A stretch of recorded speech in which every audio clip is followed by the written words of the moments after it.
Solo existía uno en todo el mundo. No había manada, no había pareja, no había crías. Un solo pájaro, del tamaño de un águila, con plumas doradas y rojas que brillaban como si estuvieran hechas de fuego vivo. Cada 500 años moría envuelto en llamas, y de sus propias cenizas nacía de nuevo. Era inmortal no porque no pudiera morir, sino porque la muerte nunca era el final. Su nombre era Fénix.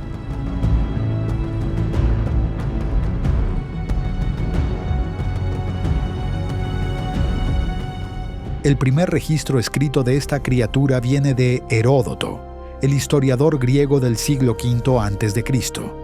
Él mismo admitió que nunca lo vio en persona. Solo conoció al Fénix por los sacerdotes egipcios de Heliópolis, la ciudad del sol, quienes le contaron su historia. Según ellos, el ave venía desde Arabia cada 500 años cargando el cuerpo embalsamado de su padre, envuelto en mirra, hasta el templo del sol en Egipto. Pero la conexión del Fénix con Egipto es más antigua que Heródoto. Los egipcios tenían al Venu, un ave sagrada asociada directamente con Ra, el dios del sol, y con las inundaciones del Nilo. El Venu era representado como una garza gigante con una corona solar sobre la cabeza. Para los egipcios, el Venu fue la primera criatura que existió. Se posó sobre la primera roca que emergió del caos primordial y su grito fue el primer sonido que rompió el silencio del universo. Ese grito dio inicio al tiempo mismo. Los griegos tomaron al Venu y lo transformaron. Le cambiaron la forma de garza por la de un ave más parecida a un águila o un pavo real.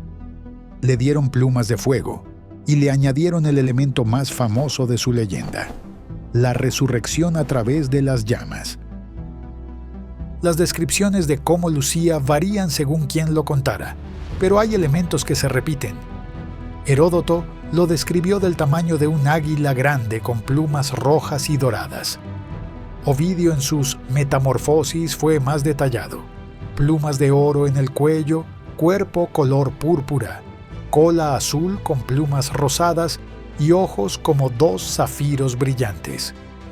Plinio el Viejo le añadió un penacho de plumas en la cabeza a modo de corona y estimó una envergadura que podría alcanzar los 2 metros de punta a punta.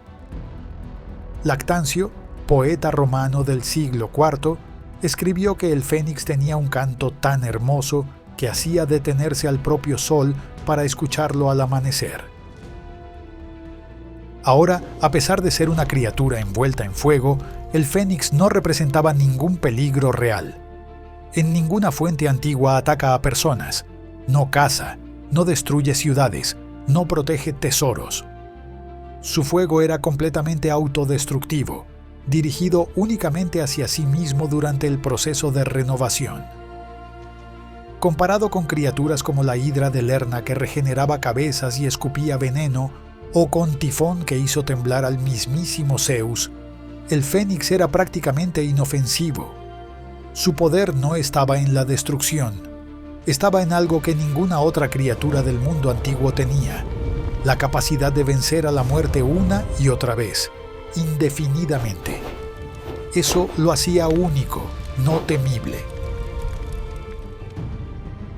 El ciclo de muerte y renacimiento es el mito central del Fénix y la razón por la que ha sobrevivido en la memoria humana durante más de 2500 años.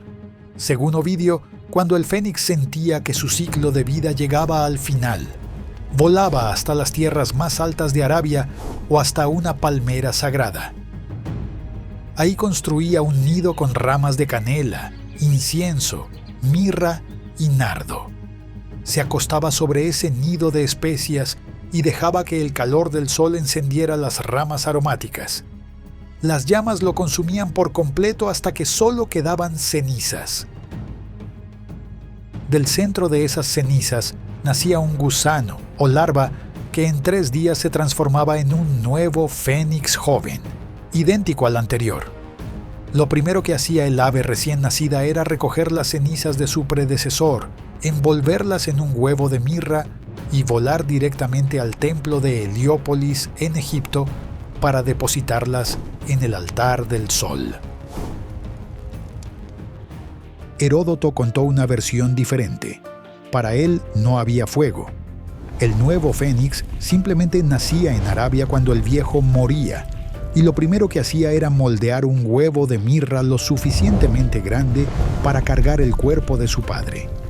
Probaba el peso del huevo varias veces hasta asegurarse de que podía soportarlo durante el vuelo completo desde Arabia hasta Heliópolis.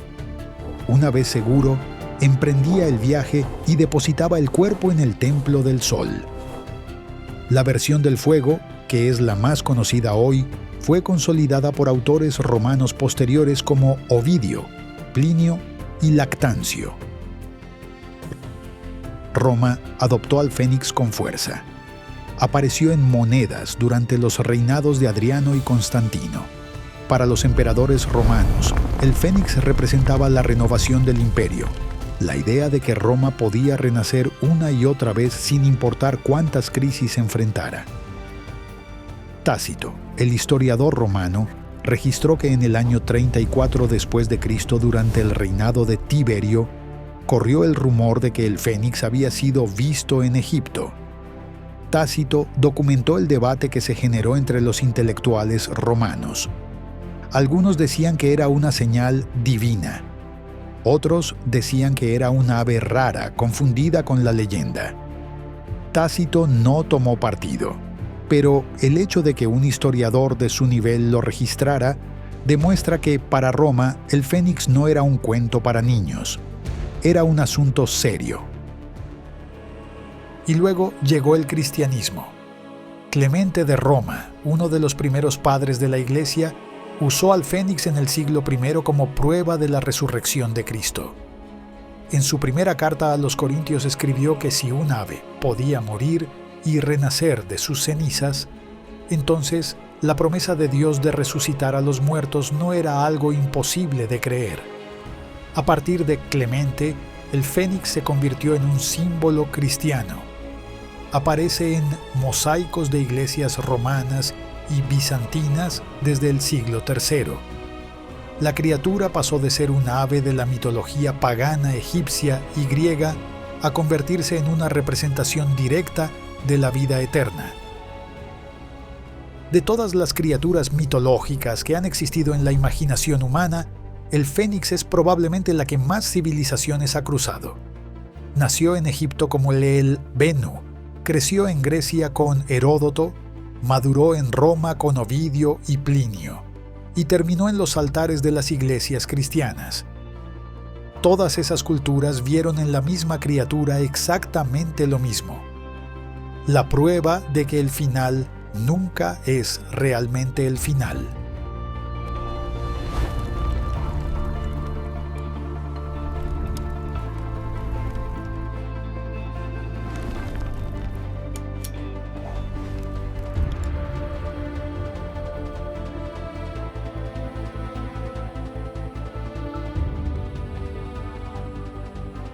¿Qué pasaría si pudieras viajar 5000 años en un solo parpadeo?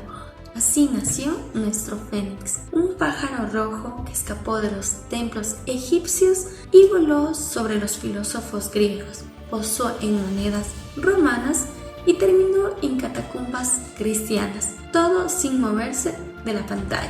El secreto: palabras y magia digital. Imagínate cámaras que se deslizan como sueños entre siglos, planos tan grandes que abrazan imperios, primeros planos tan cercanos que pueden sentir el calor de las cenizas, lentes que pintan detalles dorados sobre las películas, que nos hicieron amar el cine, polvo flotando sobre el aire que ilumina los primeros rayos del sol, como si el universo susurrara: mira, esto es importante. La IA, que fue como tener un genio creativo durmiendo al que le decías: quiero ver un pájaro renaciente, y ¡zas! Segundos después tienes la magia viva frente a tus ojos, sin esperas, sin no se puede, solo pura creatividad fluyendo. El resultado no es una película cualquiera, es un viaje donde un sacerdote, un soldado, un filósofo o una viuda, separados observados por siglos se encuentran arrodillados sobre la misma verdad. ¿Por qué? Porque a veces la tecnología más avanzada no inventa el futuro, redescubre lo que siempre supimos, que las cenizas siempre nacen de algo nuevo. Síguenos para más videos.